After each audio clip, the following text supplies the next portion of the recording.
Antes de mais, sejam todos muito bem-vindos a esta nossa conversa de hoje sobre saúde mental, direitos humanos e desenvolvimento sustentável. Esta talk de hoje está a ser organizada em parceria com da Minimal Magazine, a Associação Portuguesa de Ética Empresarial e o Global Compact das Nações Unidas, Network Portugal. Temos 3 convidados muito especiais para falar deste tema que é tão imperativo atualmente, que são Inês Sequeira, que é a diretora da Casa do Impacto da Santa Casa da Misericórdia, João Ribeiro, médico psiquiatra no Hospital Beatriz Ângelo e também no projeto Manicômio, e Sandro Rezende, que é o fundador do Manicômio. E antes de avançarmos, vou só explicar muito rapidamente o que é da Minimal Magazine e para podermos avançar para as apresentações oficiais pelos nossos respectivos convidados. A The Minimal Magazine é um projeto editorial digital e uma academia de formação em inovação social e impacto, desenhados de forma ousada e criativa, vêm abrir espaço para uma sociedade de futuro mais consciente, mais sustentável, mais saudável e mais inclusiva. Reúne na mesma plataforma um elenco exclusivo de organizações, especialistas, inovadores e changemakers que agitam o palco dos principais desafios da sociedade contemporânea global. É uma colisão audaciosa na fronteira do conhecimento entre ciência, inovação estratégica, desenvolvimento sustentável e uma visão sociológica multiparadigmática, tornando descomplicados, cativantes e sedutores todos estes temas para pessoas, organizações e empresas. É uma abordagem inovadora, focada nas diferentes esferas de impacto de cada indivíduo, catalisando como agente de mudança pessoal, local e global. Um equilíbrio elegante entre várias dimensões da vida e do mundo, delineando aquilo que será um manual contemporâneo para a arte de bem viver. Posto isto, sejam muito bem-vindos, Inês, João e Sandro, e vou convidar-vos a fazerem uma breve introdução sobre vocês, para depois seguirmos com o nosso tema de hoje. Parece-vos bem? Inês, já tens som ou não?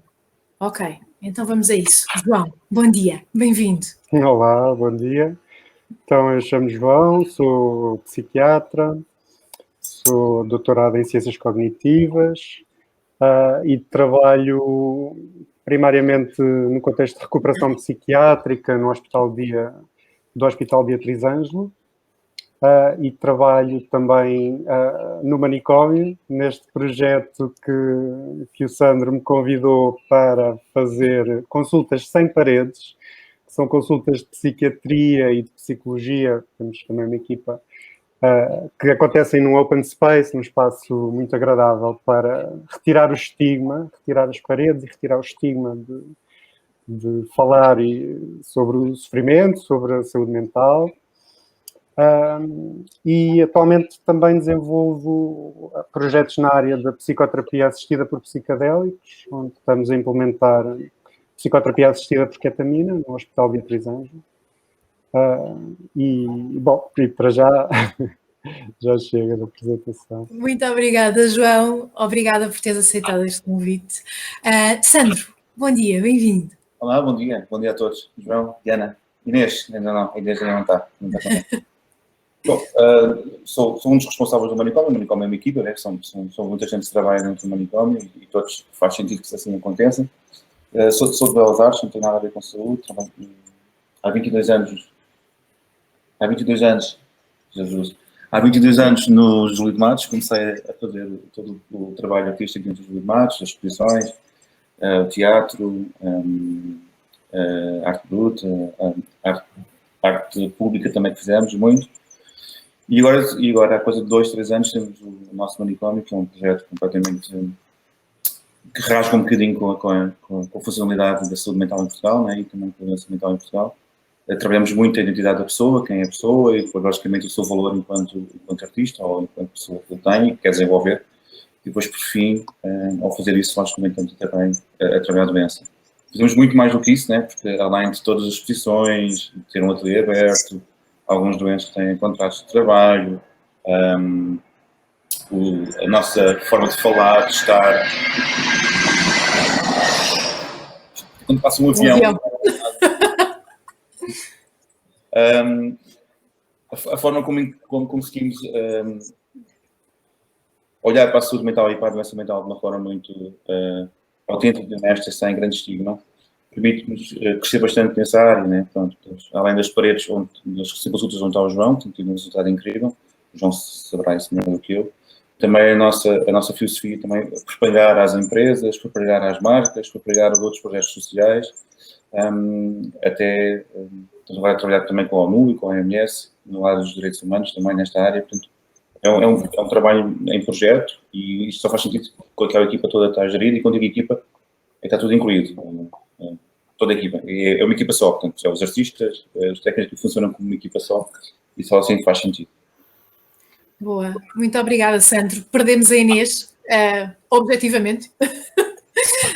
Espero que consiga regressar, entretanto. Vamos avançando. A Inês, faço uma breve apresentação, apesar dela não estar. A Inês é a diretora da Casa do Impacto, da Santa Casa da Misericórdia de Lisboa, que é um hub de empreendedorismo e inovação social, que reúne em si o maior ecossistema de inovação social em Portugal, e a The Minimal Magazine tem o grande prazer de poder fazer parte deste ecossistema. Inês é formada em Direito, mas esta parte do impacto é aquilo que lhe enche as medidas, e espero ter feito jus à pessoa em si, à grande pessoa que é a Inês, e vamos avançando. Inês, olá, som, não, eu apresentei-te. Mas posso fazer mímica? Linguagem gestual. Inês, vamos avançando, vamos conseguir isto. Vamos lá. Passo à minha parte, o meu nome é Diana de Almeida Rafael, sou fundadora e diretora executiva da The Minimal Magazine e cabe-me o papel hoje de guiar esta conversa que é tão importante para todos. Vamos então iniciar. A saúde mental, apesar de ter sido muito negligenciada ao longo da história, é hoje uma das mais importantes questões de saúde pública em todo o mundo. Os avanços da epidemiologia psiquiátrica ajudaram nesta identificação da elevada prevalência das doenças mentais e o seu impacto em vários domínios da vida, das pessoas, das famílias e da sociedade. Como referenciado por Arthur Kleinman, da Harvard Medical School, a continuada negligência das necessidades de saúde e direitos humanos das pessoas com doenças mentais constitui um fracasso da humanidade e representa um dos maiores escândalos na saúde pública dos nossos tempos. Eu vou pedir, por favor, para desligarem os vossos microfones, porque está a haver feedback. Por favor, desculpem. Obrigada. Apesar terem existido muitos progressos nos últimos tempos, ainda existe um vasto número de pessoas com experiência de doença mental que continuam em todo o mundo a ser ostracizadas e isoladas da sociedade de forma muito violenta. Vivem ou longos períodos de tempo em instituições em condições desumanas, infelizmente ainda hoje, ou veem negados os seus direitos humanos, civis e políticos e a ser discriminadas em relação a emprego, educação, habitação e até cuidados de saúde, não só mental, como saúde global. Para termos uma referência de como isto continua a ser um problema, atualmente 40% dos casos graves de pessoas com experiência de doença mental em Portugal não têm acesso a cuidados. Portanto, estamos a falar dos casos mais graves, não falando sequer daquilo que são as patologias mais leves que neste contínuo, neste espectro que é a saúde mental, todos nós, de alguma forma, experienciamos de forma fluida ao longo da vida. Apesar de a doença mental ou a saúde mental só estar identificada de forma específica no Objetivo de Desenvolvimento Sustentável 3, a boa saúde e bem-estar, é muito relevante em todos os Objetivos de Desenvolvimento Sustentável. Calcula-se mais ou menos que, segundo a Organização Mundial de Saúde, que 450 milhões de pessoas no mundo sofram de doença mental. Isto são números de 2016, disponibilizados já nos objetivos de 2030, e isto é um problema muito transversal e estes, na verdade, serão números muito conservadores, porque são apenas especulações acerca destes valores. Aquilo que foi um estudo desenvolvido pela Organização Mundial de Saúde, pelo Banco Mundial, pela Universidade de Harvard, que foi o Golden Burden of Disease Study, referenciou que as doenças mentais representam 13% da totalidade dos anos de vida por morte prematura ou incapacidade grave, o que é um valor bastante elevado. Mas pior ainda são as doenças, a tipologia de doença que causa maior incapacidade durante anos de vida, na vida das populações, representando 32,4% em relação a qualquer outra doença. Portanto, estamos a falar 1/3 da incapacidade grave advém da doença mental.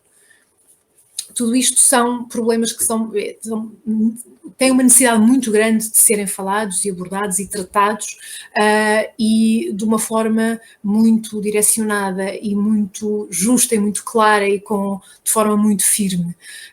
Muitas vezes aquilo que, quando falamos de governance, de políticas públicas ou até de intervenções organizacionais em relação à saúde pública, aquilo que sentimos muitas vezes é que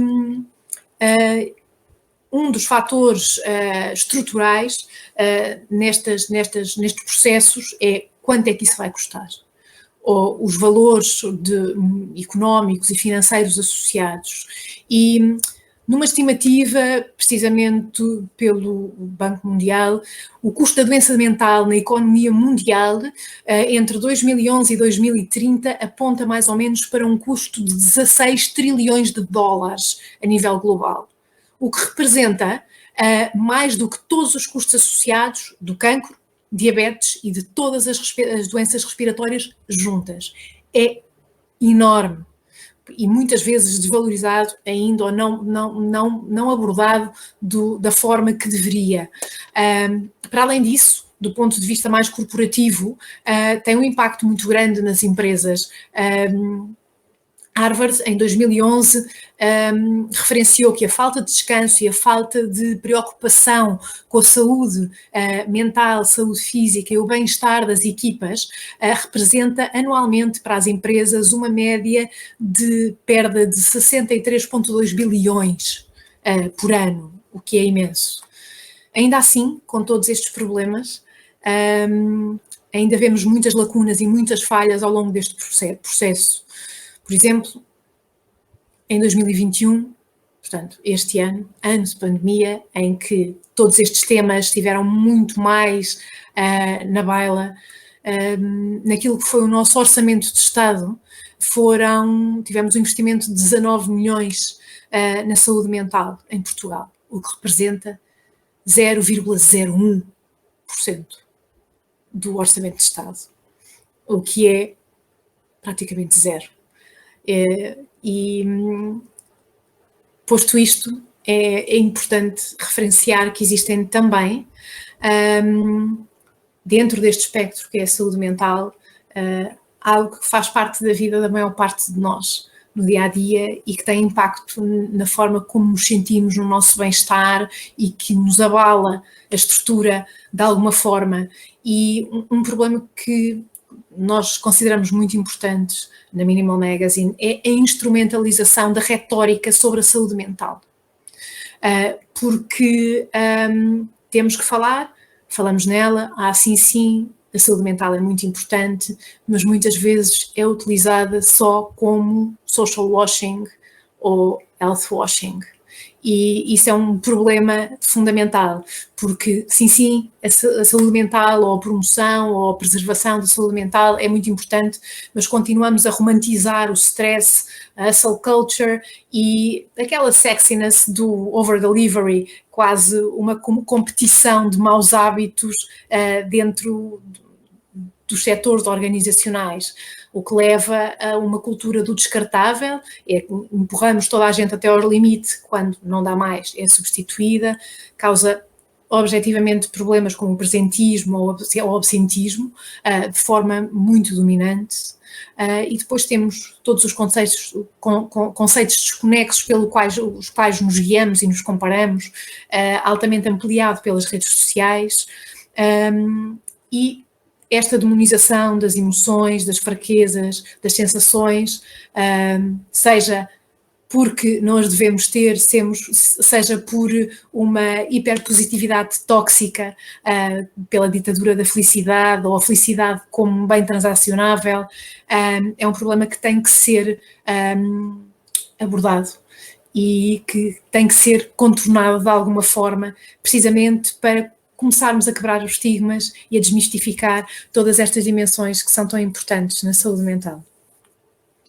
Posto isto, vamos iniciar. Perdemos a Inês, não é? Até ver. Vamos a isso. João,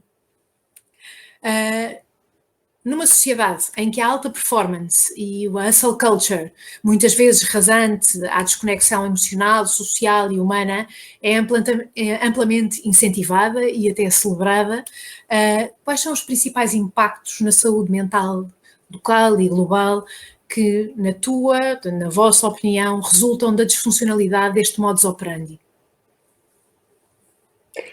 Então, acho que disseste a maior parte das coisas. Eu acho que vivemos, mas há que questionar isso, no que o alemão Byung-Chul Han, ele tem um livro chamado A Sociedade do Cansaço, que ele diz que estamos aqui, enfim, o livro é um bocadinho burguês, apesar de tudo, mas aqui nesta sociedade do norte global, a viver uma sociedade de produção, onde aquilo que importa é produzir, onde há uma certa monocultura da consciência produtiva, e isto traduz-se diretamente, essa instrumentalização que falavas dos discursos da saúde mental, eles podem ser instrumentalizados a favor de produzir mais, a favor de, por exemplo, através do discurso da incapacidade, onde a doença mental já não é vista como o diferente, o estranho, que sai fora da ordem, que é posto no manicômio, que seria um sanismo disciplinar, mas sim um sanismo de produção, onde a doença mental é vista como uma incapacidade. Mas incapacidade de quê? Incapacidade, se calhar estamos aqui num discurso de incapacidade de produzir. Absentismo, presentismo, isto de repente são palavras que passam a definir a saúde mental e isto é internalizado pelas pessoas. Que antes se calhar não queriam ir ao psiquiatra, algumas hoje em dia já querem, porque não estão a produzir, não estão a conseguir trabalhar, e a mim tenho algumas reservas com esse discurso de que a saúde mental deve ser para recapacitar as pessoas a produzir e entrar num sistema que as consome, como tu disseste, não é? Que as espreme. E acho que essa mentalidade, essa monocultura de produção e de produção para o capital é um bocadinho esta hustle culture, e não é só para o capital, isto depois tem várias ramificações, mas vamos produzir, não vamos estar quietos, e isto é cansativo. E se calhar as doenças mentais comuns, como a depressão e a ansiedade, resultam muito disto e, portanto, são problemas sociais e não realmente problemas individuais. E quando falamos dos custos da doença mental, a maior fatia dessas análises económicas são nos custos indiretos pela falta de produção nas empresas. Então, isso rapidamente genera no discurso que vamos arranjar as pessoas para voltarem a produzir para as empresas, e isso acho que devemos falar então que alternativas há a esse discurso. E possivelmente depois também agregado a essa realidade vem também um gaslighting, não é? Tipo, não consegues, a culpa é tua. Não estás a fazer o suficiente ou não estás a fazer as coisas certas, portanto, há sempre alguém, de alguma forma, de forma figurada ou se calhar às vezes bastante direcionada, a gritar na nossa cara que estamos a fazer tudo errado e que estamos completamente desenquadrados daquilo que deveríamos estar a ser ou a fazer ou a entregar. E isso é inerente ao modelo biomédico da psiquiatria e da saúde mental, mesmo da psicologia, em que é o indivíduo que é aquele indivíduo, é aquele cérebro que está errado e que precisa de arranjos. Não é? E então vai ao psiquiatra, vai ao psicólogo. Isto, atenção, um discurso redutor, nem toda a psiquiatria e a psicologia são assim, mas quer dizer, existe de fundo este discurso dominante, e é particularmente dominante, ou seja, este discurso beneficia muito os tratamentos individuais, como os psicofármacos, mas aquilo que vemos é, nos últimos anos, um crescimento da depressão e um crescimento dos psicofármacos, da prescrição de psicofármacos, apesar de haver esse treatment gap que tu falaste, de sensivelmente 2/3 das pessoas que têm um diagnóstico de doença mental não estão a receber tratamento, mas então a solução é o quê? Tratar mais individualmente e esquecer que há uma causa e todo um contexto social, organizacional, no trabalho. Pronto, isto são algumas questões que eu levo. Sim, não, acho que é super importante toda essa questão. Sandro, conta-me. Estava-vos a ouvir, e pronto, e existe, assim, é um grande problema social, é um grande problema também de como nós olhamos para as coisas, como é que o observador se comporta neste processo. Eu acho que o observador é muito importante neste processo. Não é? Ainda ontem estávamos após a inauguração nós fizemos uma inauguração ontem num museu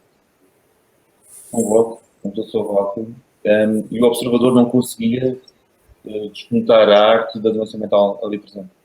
Algum observador. E eu acho que passa muito também pela forma como nós temos de trabalhar este observador. Isso para mim é muito importante. Agora, logicamente, que o que eu não estava a dizer, que disseste, Diana, é usual dentro da psiquiatria em Portugal, não sei se mundial, né? O pôr a funcionar de uma forma laboral e não pôr a funcionar de uma forma de liberdade de identidade própria e de expressão própria. Claro. E é uma coisa que nós fazemos no manicômio, é sempre explorar essa identidade, não é? O que a pessoa quer fazer, sem que haja uma pressão muito... Nós a pressão é feita pela própria pessoa quando quiser ter essa pressão. Claro. E é preciso pensar um bocadinho nisso. Sim, claro, e faz todo o sentido. Nós sentimos muito, na Minimal Magazine, apesar de se dizer, já há menos estigma, já se fala mais, isto já está tudo muito mais aberto. Aquilo que nós sentimos, principalmente com a pandemia, que a realidade foi um choque muito grande e a dificuldade de ter ferramentas e formas de gerir aquilo que estamos a sentir e os impactos que terão futuramente, não só da crise sanitária, mas objetivamente os impactos económicos, sociais que virão, que já estamos a sentir, mas que vão ser uma coisa prolongada no tempo. As pessoas neste momento têm este sentimento de incapacidade e acho que o estigma e o medo é cada vez maior, precisamente numa perspectiva de não serem saneados.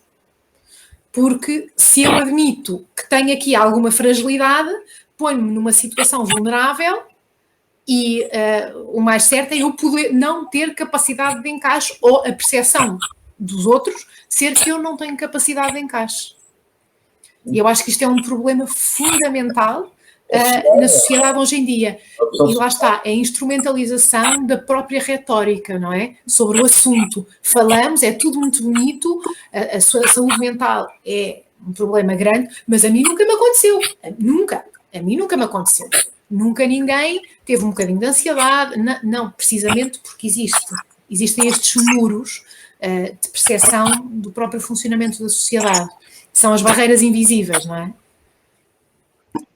Parte do estigma, hoje em dia, não tem a ver com ser diferente, tem a ver com passar a admitir que o problema é meu, quando eu sei perfeitamente, enquanto trabalhador, que o problema não é só meu. Claro. E eu vou para tratamento, mas depois quem é tratado sou eu e não a minha organização. E isto é que nós deveríamos conseguir operacionalizar.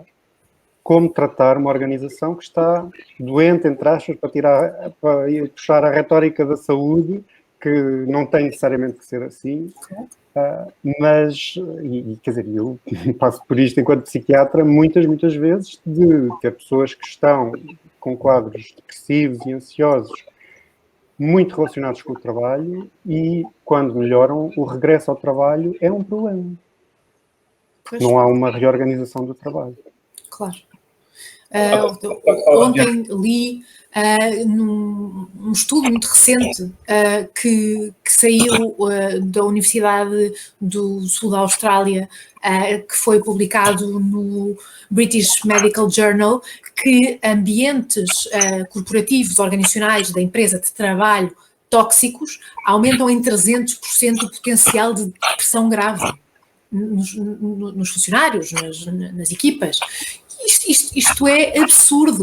E continuarmos a olhar... óbvio, não é? Eu acho que o modus operandi, não é? De continuarmos a olhar para o lado, tipo, não, o problema não é nosso, o problema é vosso. Não, tem capacidade de encaixe. Mas, pronto. Vamos então a isto. Sandro, a doença mental, não sendo uma dimensão absoluta e não é categórica, existe um espectro alargado dentro deste tema, não é como ou temos ou não temos um braço partido, nós não temos ou não temos doença mental de forma absoluta. Esta enorme complexidade e multidimensionalidade do bem-estar na saúde mental é extremamente difícil de quantificar, porque é altamente subjetiva, sendo especialmente desafiante quando temos toda a sociedade focada em KPIs e em indicadores quantitativos. Existirá no horizonte alguma possibilidade estratégica de um novo modelo conceptual, seja medição de impacto ou outro, que nos permita alavancar esta mudança de percepção e de paradigma perante este problema? Ou ainda existem, nesta subjetividade, barreiras intransponíveis? Não, completamente. Não é Estás sem som, espera. Estás sem som. Estou, está ligado o som. Estás a ver? Ok, agora sim. Completamente, e é para alavancar, e é para mudar completamente, é para transformar isto completamente. Agora, acho que temos que começar muito pelas escolas, temos que começar muito pelos jovens. Acho que é importante começarmos a educar os jovens rapidamente e com grande impacto para que não haja, para o apontar do dedo. Okay. E também é muito importante, vocês falam um bocado das empresas, eu acho que a gente faz sempre uma analogia quando estamos a trabalhar com as empresas. Quando fazem aqueles projetos de responsabilidade social e depois querem dar dinheiro a vários projetos de responsabilidade social, mas dentro da própria casa, eles deviam fazer alguma coisa para se cuidar, né? É a mesma coisa quando o avião vai cair, antes de ajudares o outro, tens que pôr a tua máscara de gás, né? Eu acho que era importante que as empresas também pensassem nisso, muito por dentro. Já começa a acontecer com mais frequência, mas com algumas resistências em algumas etapas. Por exemplo, nós estamos a fazer umas para duas empresas onde pomos as pessoas de decisão como estagiários dentro do manicômio, né? Pronto, essa provocação que nós fazemos é muito importante para a linguagem que as pessoas com decisão têm depois com os seus colaboradores, né? Portanto, para ver se desaparece essa nuvem hierárquica dentro do próprio espaço e haja uma comunicação mais frequente e mais honesta e mais autêntica um com o outro, né? Pronto. Mas é completamente para alavancar. Eu acho que estamos num momento certo para completamente a rasgar a saúde mental em Portugal. e a doença mental em Portugal. Acho que as escolas é super importante. Vai precisar mais um avião. Portanto, é que estão a chegar os ingleses outra vez, já. Não sei se já. Portanto, sim, nós estamos a fazer um projeto muito engraçado com uma. Eu não posso dizer isto, mas é um objeto comum para as crianças que possa perfeitamente trabalhar a diferença. Se é que existe. Portanto, aqui a minha questão é, há pouco tempo o meu filho chegou a casa e disse ao pai, eu tenho um colega da turma que está a ter consultas de psicologia. E eu perguntei a ele, mas ok, estás-me a dizer isso porquê? Consulta de psicologia. Está bem, mas tu não me dizes que o teu colega parte a perna. Não me dizes isso, para ti não é novidade, não é? Estás-me a dizer isso agora a mim? Porquê? Pronto. E para eles é um choque quando uma criança vai a um psicólogo, mas a partir da perna o meu filho não vai dizer nada, para ele é normal. A ideia é que chega a um ponto que ir ao psicólogo ou partir uma perna, ou partir um dedo ou a bola do nariz é perfeitamente normal. E como é que a gente faz isso? Temos que atacar completamente as crianças, temos que atacar completamente a sociedade, temos que atacar completamente as empresas, temos que atacar completamente os profissionais de saúde, esses grandes culpados, está aqui o João, temos que atacá-los fortemente para que a linguagem passe a ser completamente diferente. E eu acho que o que o João está a fazer com as consultas sem paredes dentro do manicômio é para mim um rasgo incrível que possa perfeitamente já modificar muito o estigma em relação à consulta. E dentro do manicômio existe uma coisa muito engraçada que é, não existe medo de nenhum artista ou nenhuma pessoa que está dentro do manicômio dizer que quer uma consulta. O que é que acontece? A consulta é algo imediata, portanto, o poder de ajudar ou ter ferramentas é imediato, portanto, não há descompensação, as pessoas estão bem, porque não há o medo de consulta. Não é? E quando nós tivemos medo de dizer isso, não estamos a fazer o nosso trabalho bem. Nem eu, nem o João, nem a Diana, nem a sociedade toda estamos a fazer o trabalho bem. Então, temos que atacar rápido e acho que está na altura de atacar completamente. É esta altura. Sim, concordo. João, já vou pedir a tua opinião, mas só acrescentar uma coisa que eu acho que é importante, porque precisamente para não ser romantizado este processo, é preciso perceber, seja nas escolas, seja dentro das próprias organizações, que isto não são pontos únicos ao longo do processo, isto é, não são ações pontuais de recursos humanos dentro das empresas. Tem que ser sistemático e tem que ser uma coisa integrada na própria cultura da empresa. Não é só uma alteração estratégica, é reestruturar a cultura empresarial e organizacional e dentro das escolas também. Não é uma ação pontual em que vamos falar de saúde mental durante 1 hora dentro de um ano letivo. Tem que ser estruturalmente integrado dentro dos programas, precisamente para conseguirmos uma sociedade mais inclusiva e conseguirmos ter um desenvolvimento sustentável de uma forma que seja realmente estruturada, tem de ser alguma coisa que faça parte da vida das pessoas, de forma natural. E eu acho que isso é o mais importante. João? Então, eu acho que o manicômio até é um exemplo de como uma organização pode funcionar de uma forma muito mais promotora da saúde mental. E há bocado, já não sei se foi o Santos foi adiante, estava a falar de uma coisa menos hierárquica. Há um conceito da filosofia do Deleuze e do Guattari, que é a organização rizomática. E isto é aplicável às empresas e às organizações, em que o rizoma é uma estrutura onde por baixo da terra todas aquelas radículas estão ligadas e fazem um todo e não há, por oposição à raiz, um tronco principal que depois se ramifica, não é? E este tipo de organização de tronco principal, hierárquico e ramificante ainda é a cultura empresarial atual e eventualmente uma organização mais fluida, mais rizomática, com menos hierarquias, com mais comunicação global, com esta subversão de papéis, como estavas a dizer, sendo estagiário, se calhar é uma organização que abraça mais, lá está, a diferença, a individualidade também, e por conseguinte, tudo o que uma pessoa pode trazer, em vez de se restringir a um raminho, a uma roda dentada de uma engrenagem, e ser por isso só valorizada. E aqui acho que há também... quer dizer, eu gosto de toda a cultura do cooperativismo, que como modelo organizacional se pode inserir muito bem no capitalismo mais desenfreado, mais neoliberal, mas fundamentalmente tem a ver com a educação, ou seja, uma educação para a cooperação. E por isso eu concordo absolutamente com o Sandro. É difícil implementar uma mentalidade de cooperação a nível top-down, a nível só de fazer uma estrutura organizacional, porque mais cedo ou mais tarde, se isso não estiver dentro da atitude da pessoa, o cooperar versus competir, acaba por se desmoronar, por isso eu concordo. Uma outra coisa e isso eu vejo na minha prática, quer dizer, em qualquer semana de consultas que eu tenha, lá está, esta coisa de dar alta a alguém que está de baixa. Neste momento a psiquiatria tornou-se a salvaguarda dos ambientes tóxicos de trabalho, através das baixas médicas, mas isto é um tudo ou nada, ou a pessoa está de baixa, ou a pessoa então está completamente capaz. E não é assim.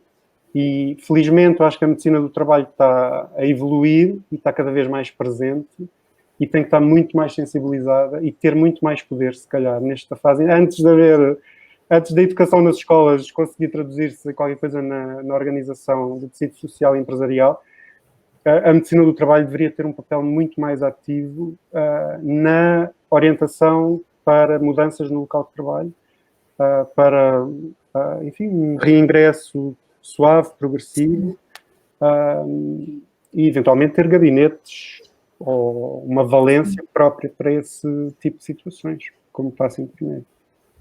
Sim, absolutamente. Obrigada, João. Eu tenho uma questão que seria mais direcionada para a Inês, mas eu acho que é importante falarmos dela, portanto, vamos seguindo. João, acho que começo por ti. Não é possível termos uma abordagem coerente, estruturada e articulada na proteção e na promoção da saúde mental se não incluirmos na equação dimensões como emprego, habitação, educação, comunidade, justiça, rede de apoio, pobreza, nutrição saudável, cuidados de saúde básicos. E sabemos que os níveis mais baixos de rendimento, educação e apoio social aumentam em larga escala o risco para sofrer de manifestações de doença mental. Mas, ao mesmo tempo, a ocorrência de doenças mentais leva também a uma avalanche de acontecimentos que acaba por agravar a pobreza, o estado de saúde global e outras variáveis socioeconómicas a ela associados. E sabemos também que esta parte da sociedade e estas pessoas são as que têm, na verdade, menos acesso a cuidados básicos de saúde, menos ainda a cuidados de saúde mental. E isto, na verdade, acaba por ser um círculo vicioso que se autoperpetua. E como é que podemos proteger de forma consistente a saúde mental nestes setores mais vulneráveis da sociedade e os seus, na verdade, direitos mais básicos, humanos e civis? Isso é a pergunta para 1 milhão de euros. Não é? Pois, desculpem. Agora, quer dizer, é um facto, essa interseção entre essas categorias sociais e de pobreza, de ser mulher, enfim, com a categoria de doença mental. O grande problema, a meu ver, é que nós não levamos o social a sério. Essa dimensão social da doença mental não é levada a sério. E não é levada a sério nem nos serviços de psiquiatria, nem nos hospitais, não é levada a sério nas políticas de saúde ou outras, porque o facto é que o grosso da saúde mental está focada em tratar o indivíduo e tratá-lo maioritariamente com psicofármacos.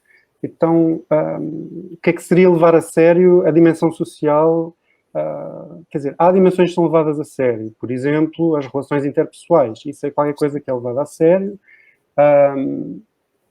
dentro de certas limitações, atenção, porque os psiquiatras não o fazem porque não o saibam, ou porque não estejam conscientes, ou porque não querem, porque há um sistema que os obriga a trabalhar de certa forma. Agora estou a falar do Serviço Nacional de Saúde, não é?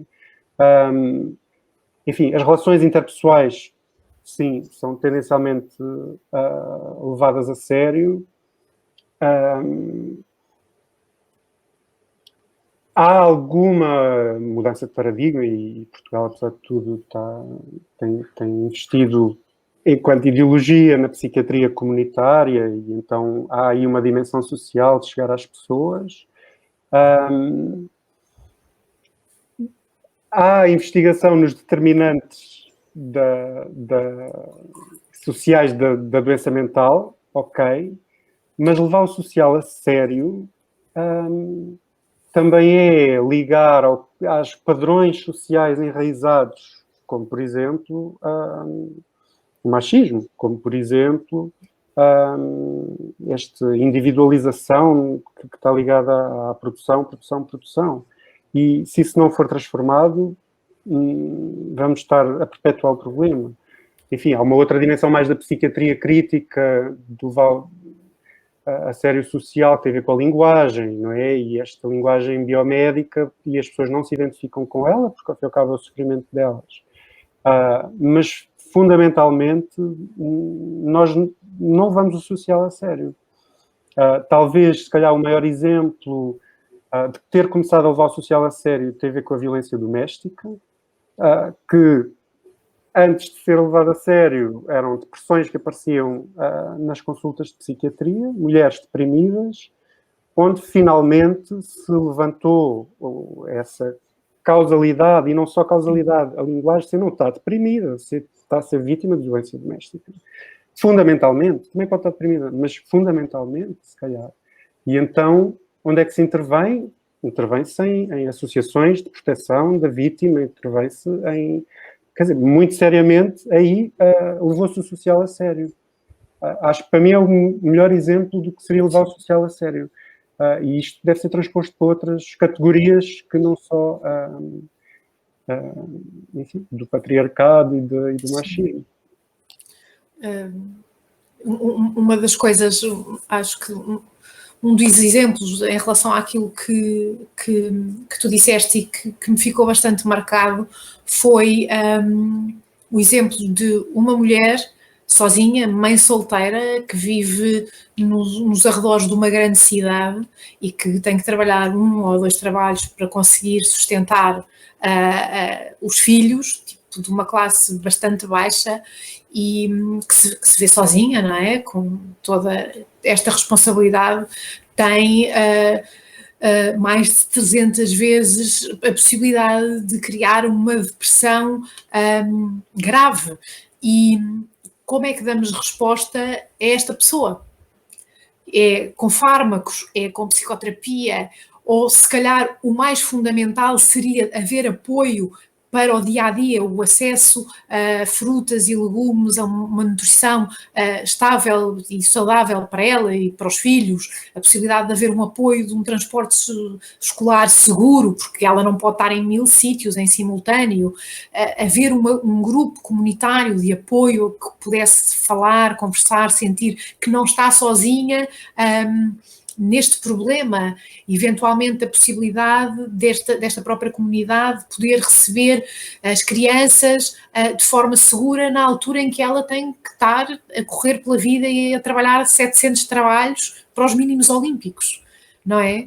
E esta dimensão social e comunitária é muito importante também em associação ao tratamento da sintomatologia por si, não é? Do indivíduo. Longe de mim querer reduzir o fenómeno da doença mental ao social, mas de facto o discurso que temos começado a trazer é este, porque o discurso dominante já está mais que instalado. Sim. Não é? Que a doença mental é um problema do indivíduo e que tem que ser tratado individualmente. O discurso que temos que começar a lançar é como é que vamos levar a dimensão social da doença mental e do sofrimento mental a sério. E a sério é na prática. Sim, boa. Obrigada, João. Sandro, queres acrescentar? Claro. Claro que sim. Sim, quero. Passa muito, ambos têm toda a razão, mas passa muito como nós olhamos para a pessoa.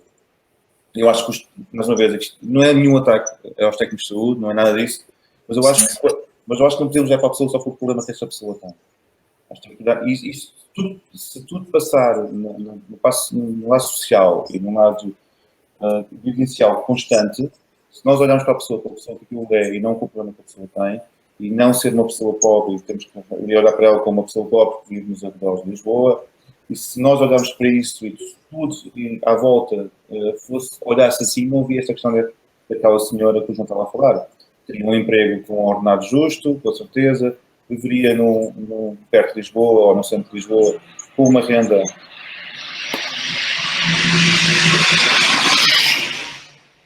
que fazia sentido. Portanto, depende. É esta filosofia de vida que é preciso mudar bastante, né? Porque é que os bairros sociais são muito fora de Lisboa, arquiteturas praticamente muito feias, com cores muito feias, sem tratamento de jardins. Porque é que os bairros sociais não são no centro de Lisboa? Ou porque é que não podem viver no centro de Lisboa? E porque é que têm que fazer 20 mil transportes para chegar à sua casa, que é longíssima, depois de um dia de trabalho? E se nós conseguíssemos limar isto tudo, em termos como sociedade que somos, e olhar para as pessoas de uma forma... não olhar para o problema da pessoa, mas olhar para a pessoa por aquilo era tudo muito mais fácil. E é assim que nós trabalhamos diariamente, né? Portanto, nós nunca olhamos para a pessoa com o problema que a pessoa tem. Eu não estou a resolver problemas às pessoas. Nós não estamos a resolver problemas às pessoas. Nós estamos a potenciar o que a pessoa quer ser na sua vida, ou o que precisa na sua vida. Não há uma ajuda, há uma parceria de trabalho que ambos potenciamos um ao outro. O manicômio potencia o artista potencia o manicômio. Se nenhum e o outro não fazia, não havia uma existência. E acho que dentro das empresas é preciso perceber que aquela pessoa não é uma pessoa que só está ali a acrescentar trabalho a um funcionário, é uma pessoa que tem uma vivência, né? E perceber o que essa pessoa poderá, eventualmente, precisar a nível social ou a nível relacional com o outro. E passa muito por aí, né? Bem, todos os processos sociais que nós vimos, né? Os processos de comunicação social têm todos grande mérito, nos trabalham sempre o problema da pessoa. É o problema do alcoolismo, vamos tentar o problema do alcoolismo. Mas depois esquecemos quem é aquela pessoa, quem é a pessoa que estão a falar, quem é a pessoa que estão a tratar. Eu sei que o Serviço Nacional de Saúde, e os nossos sabem isso melhor do que eu, deve ser quase impossível, ou praticamente impossível, saber quem são as pessoas a pormenor, mas se calhar também podia passar por aí, aos pouquinhos e devagarinho, haver essa preocupação grande por toda a gente. Não só os técnicos, mas por toda a gente. Acho que tem necessariamente que estar do lado da saúde. Estás a perceber?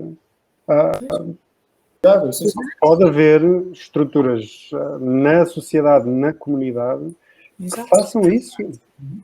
Não tem que ser tudo do lado da saúde. Não se tem que chamar a isto tudo de saúde, no sentido em que, por implicação, há qualquer coisa medicalizada. Sim. Sobretudo até porque, enfim, do lado da saúde ainda há um sistema de raízes e não tão rizomático, onde de facto o médico ainda continua a ser, enfim, o tronco principal e a medicina, enfim. Se houvesse uma raiz da sociedade muito bem implantada, se calhar não chegavam aí. Não terias esse trabalho todo. Por exemplo. Sim, até os gatilhos e os triggers e aquilo que objetivamente muitas vezes alavanca é um problema que não tem nada a ver com saúde, mas depois existem todos os impactos na saúde que tem. E uma das coisas daquilo que vocês estavam a dizer e que eu acho que é muito importante e que o Santos estava a dizer, a questão de estamos perante um ser humano, uma pessoa que tem uma vivência e tem uma história e tem um contexto e tem todas essas coisas e muitas vezes, e como dizia o João, às vezes a própria linguagem clínica e médica não é tangível com até a nossa percepção cognitiva sobre aquilo que nos está a ser dito.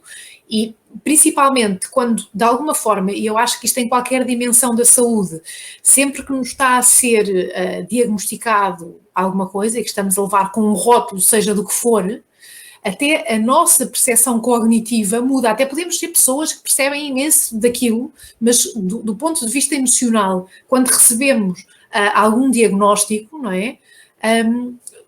Precisamos que seja transmitido de uma forma humana e perceber quais são as hipóteses de uma forma também mais humanizada, porque a nossa percepção muda, porque estamos a navegar já não num plano de racionalidade, mas extremamente emocional, que é difícil de navegar e conseguir, tipo, encaixar a mensagem sem cair no desespero, por exemplo.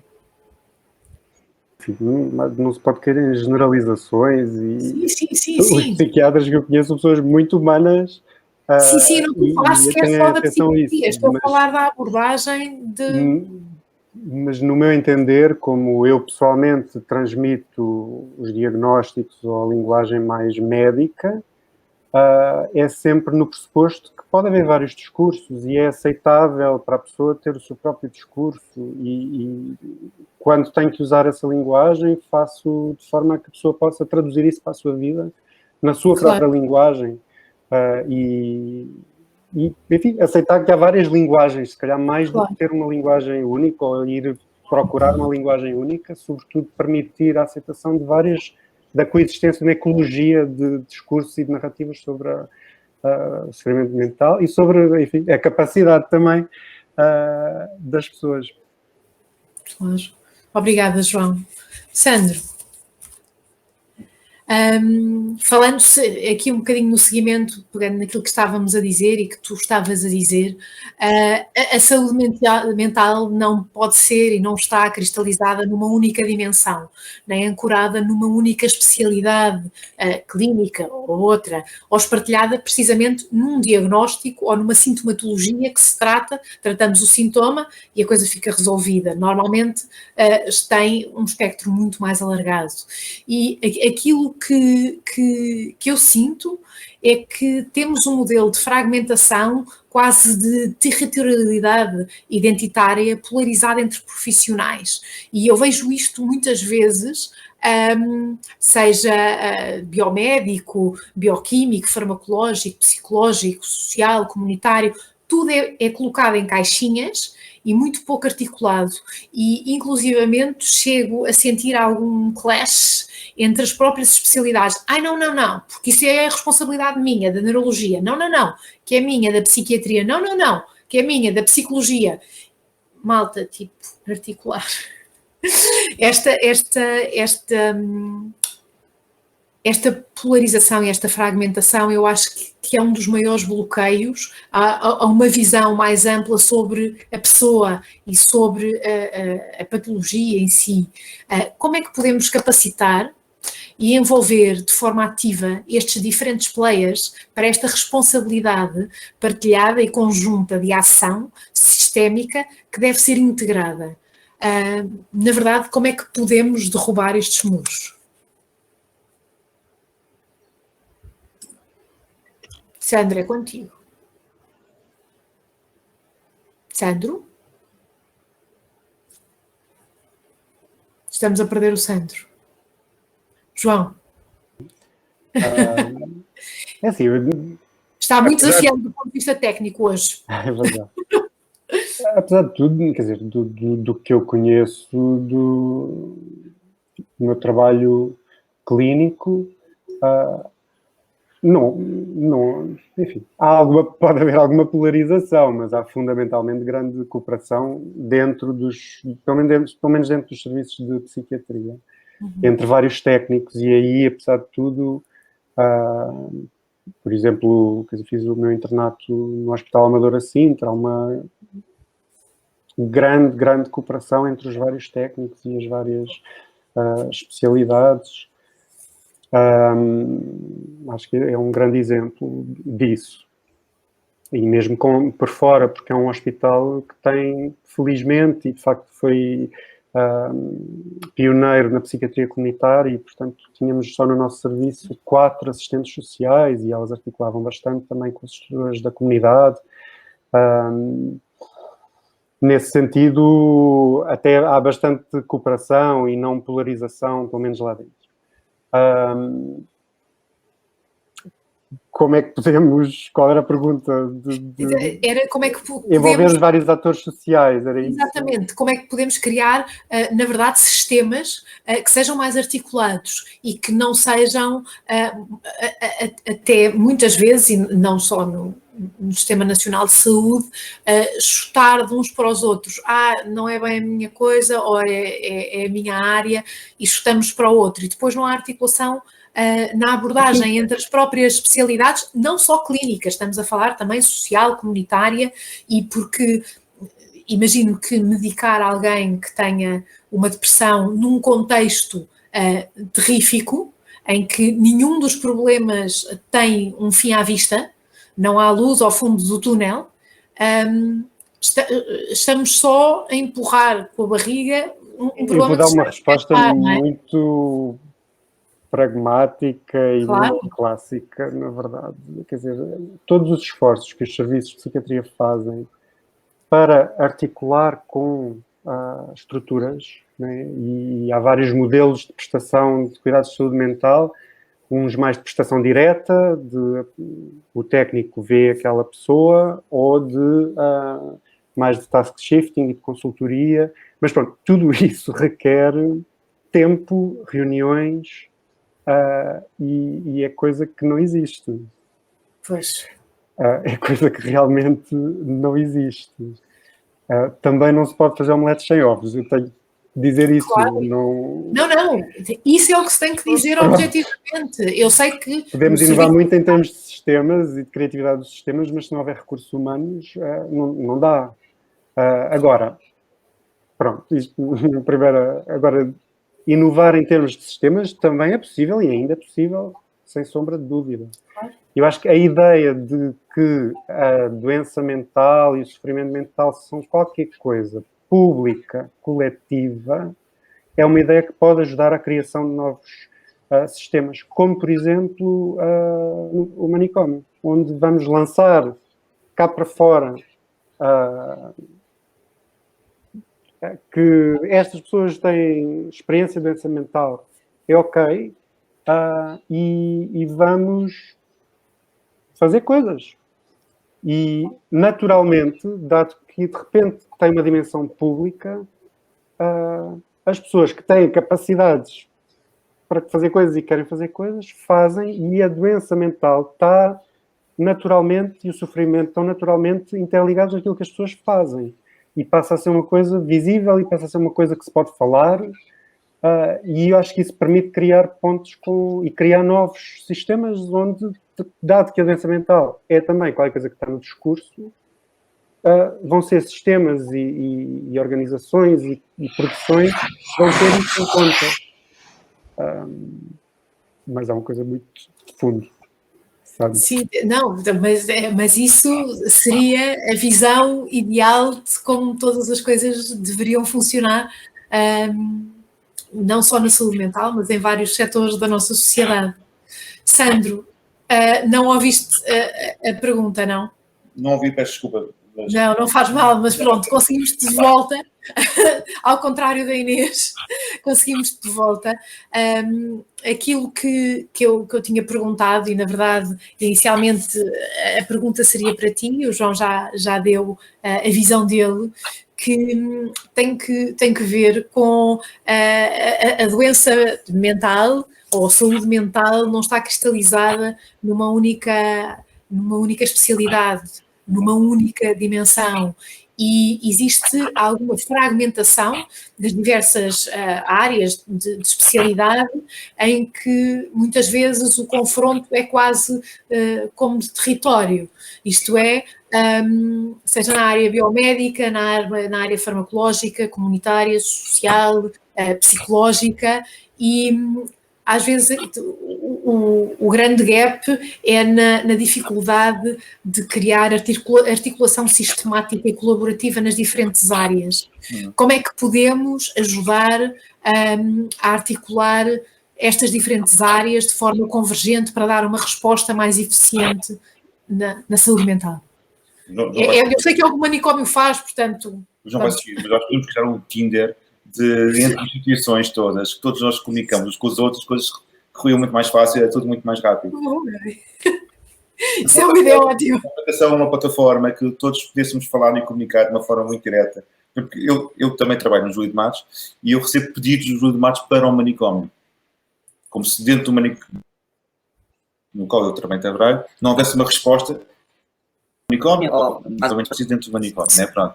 Como temos todos os hospitais, praticamente tivemos visitas de todos os hospitais psiquiátricos que trabalham na psiquiatria no país, e mandam muitas pessoas para nós, né? Mas não há uma comunicação direta connosco. É porque a doutora disse que fazia sentido eu estar aqui, ou porque não sei o quê, e olha, não, mas a doutora disse que eu posso vir para aqui, né? Pronto. Mas não há essa resposta, não há essa comunicação.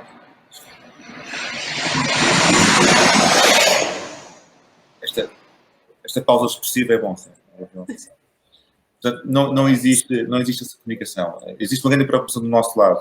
Sempre que temos uma pessoa que trabalhar connosco, fazer um ponto de encontro com todas as pessoas envolvidas, seja o psiquiatra, psicólogo, social, que seja.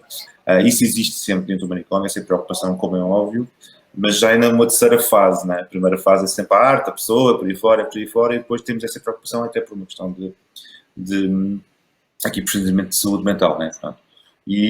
Mas isso é uma coisa que nós fazemos. Eu acho que os hospitais também o fazem. Agora, não fazem de uma forma tão direta e tão rápida. E, mais uma vez, eu trabalho dentro de um hospital muito grande, que é onde eu estou neste momento, e por vezes entre pavilhões não se comunicam.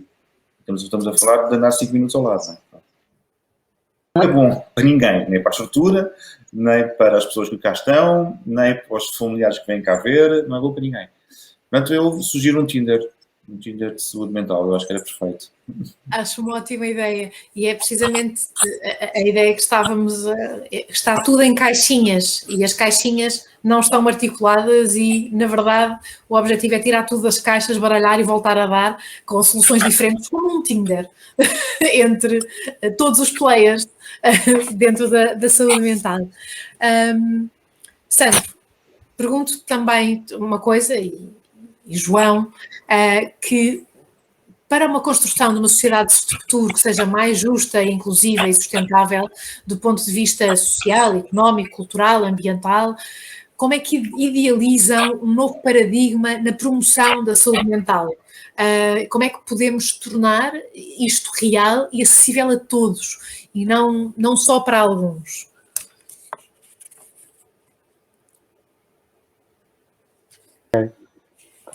Vá, João, pronto. Eu gostaria que o Sandro começasse, eu acho que... Então, Sandro.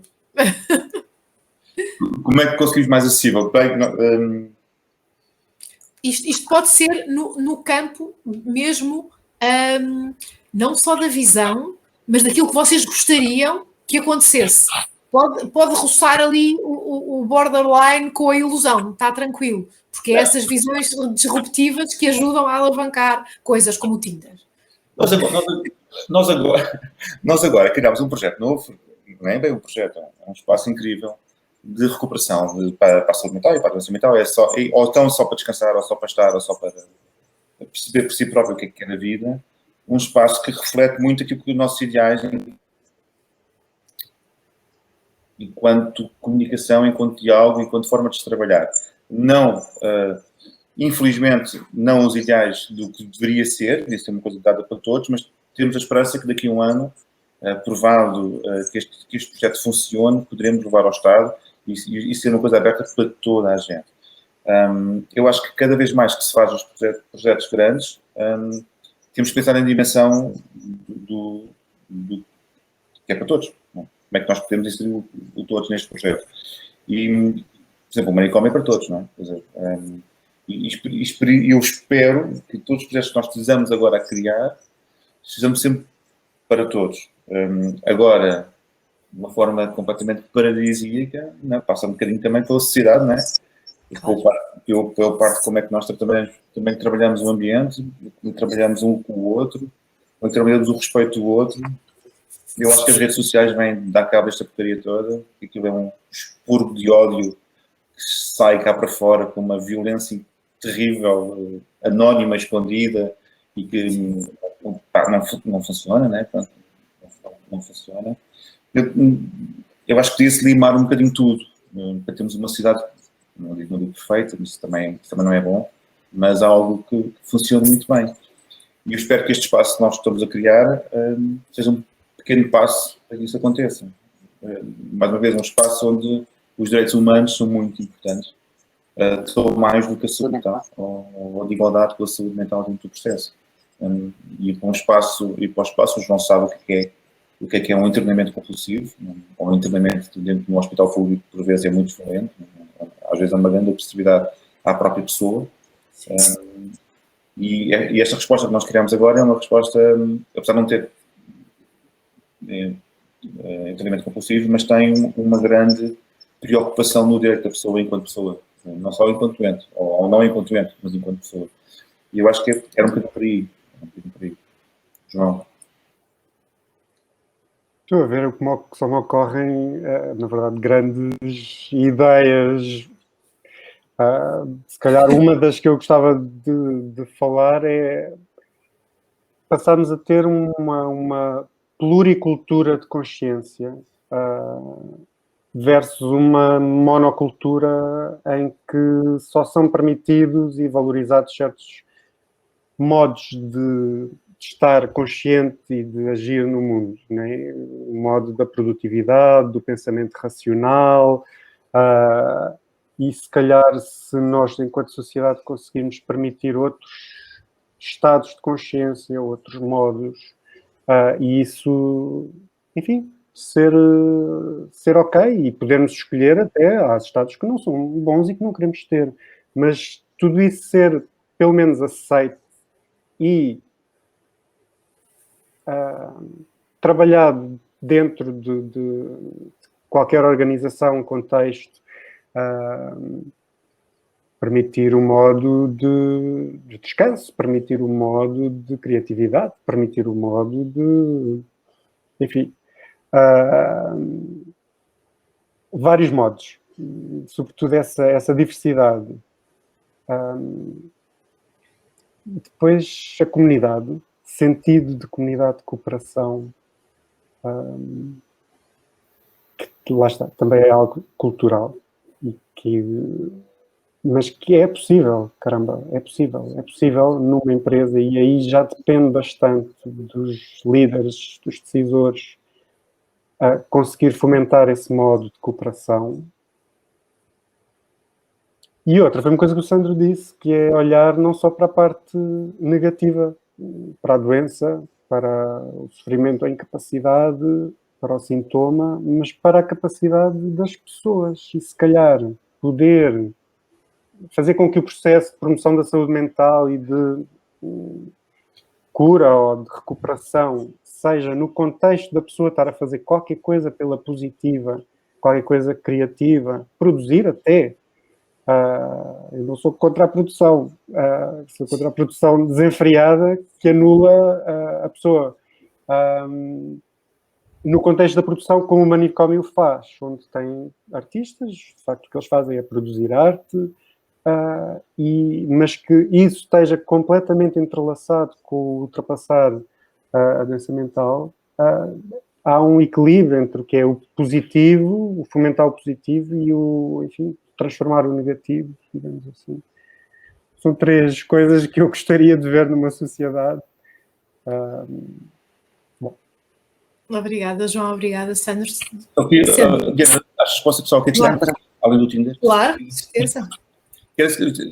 Adorava ver que os hospitais tivessem parcerias com entidades culturais, como a Dona Maria II, ou como a Cinemateca, o que seja, e dentro de uma consulta de psiquiatria, além dos fármacos, ir um convite para um teatro, ou um convite para o cinema, adorava que isso acontecesse. João, achas que conseguimos fazer isso? Ótima ideia. A prescrição, deixa-me ver, eu tenho aqui um concerto que é... Não, acho que faz todo o sentido, porque lá está, esta dimensão emocional é altamente subjetiva e na maior parte das vezes a linguagem que temos disponível não chega nem para conseguir descrever ou tentar chegar a alguma conclusão do ponto de vista racional, em relação àquilo que sentimos, à forma como nos sentimos. Portanto, a possibilidade de expressão artística e ter outras ferramentas que nos permitam que é como acontece no manicômio, de conseguirmos expressar coisas que muitas vezes são indizíveis, de formas alternativas, é também uma forma de nos sentirmos melhor em relação a coisas que não conseguimos explicar. E esta questão, claro que ninguém gosta de sentir determinadas coisas ou sentir de determinadas maneiras, mas faz parte do espectro total de emoções, não é? Que tem um lado e outro, é uma polarização emocional. E nós achamos que temos que estar sempre em êxtase de felicidade. E a vida não é assim.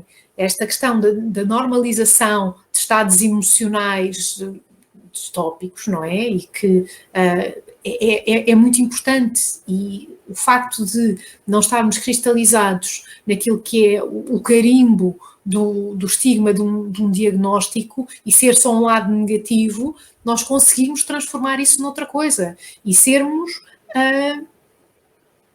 cidadãos participativos, ativos, dentro daquilo que são as nossas capacidades.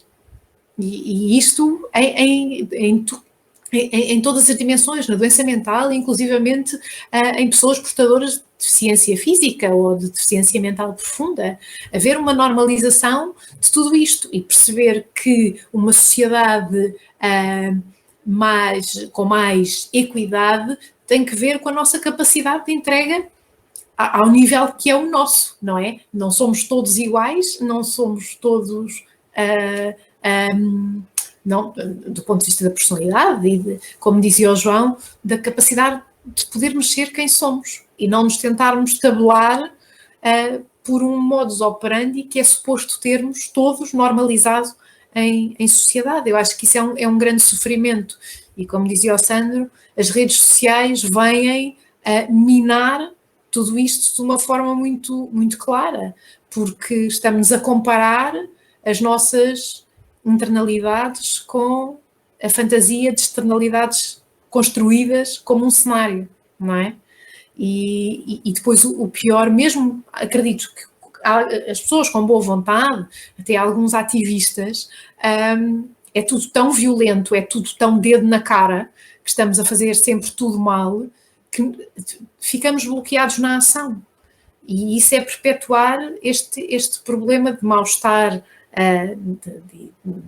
da nossa saúde mental, e isso tem impacto em toda a nossa ação em sociedade e para o planeta e ambiental, como é com a ansiedade, o learn helplessness, que nos sentimos reféns do contexto e já nem conseguimos tentar fazer nada. É preciso desconstruir toda esta retórica e a forma como funcionamos.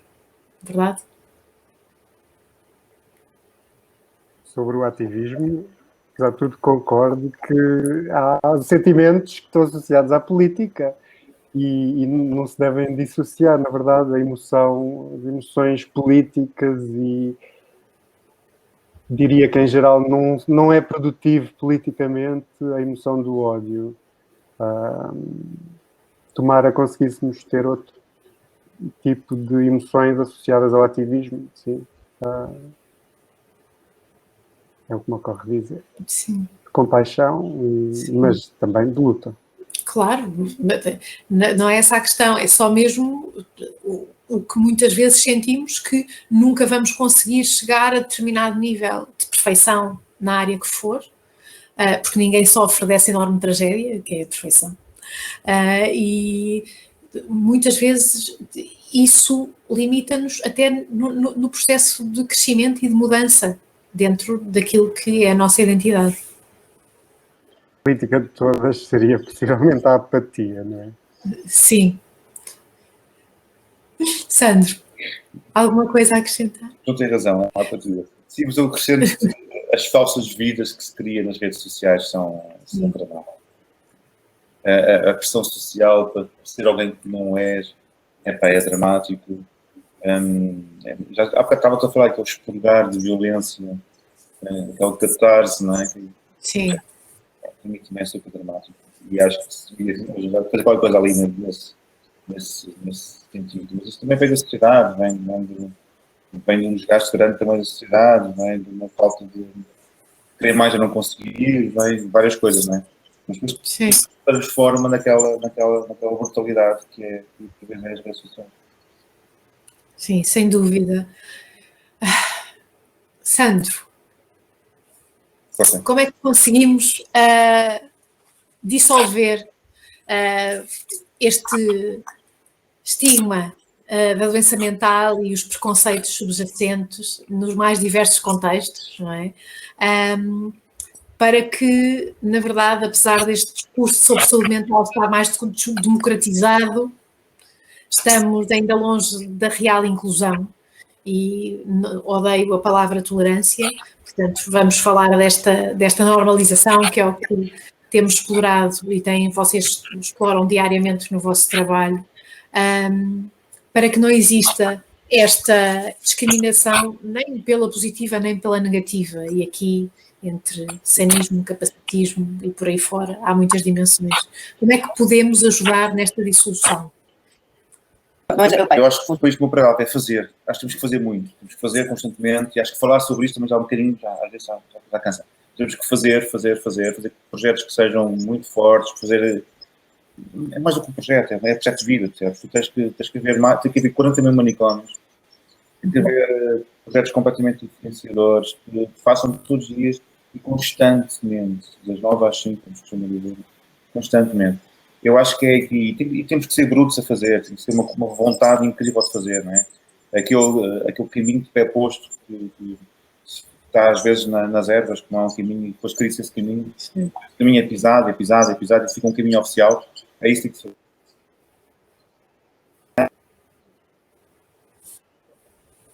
Fazer. É uma filosofia muito... É uma filosofia que nós precisamos. Quanto mais o fazes, mais consegues passar a tua mensagem e mais as coisas e depois desaparece. Estamos-te a perder, Sandro. Ficaste sem som. Está a ouvir? Agora sim. Era isso, é o fazer. Boa. Obrigada, Sandro. João? Não quero acrescentar nada ao Sandro. É isso. Não há maior transformação do que a ação. E a ação que seja visível aos outros. Isso é o que mais inspira, mais transforma. Tenho um orgulho imenso do manicômio que faz. De facto, põe em ação o que é quebrar o estigma. Sim. Boa.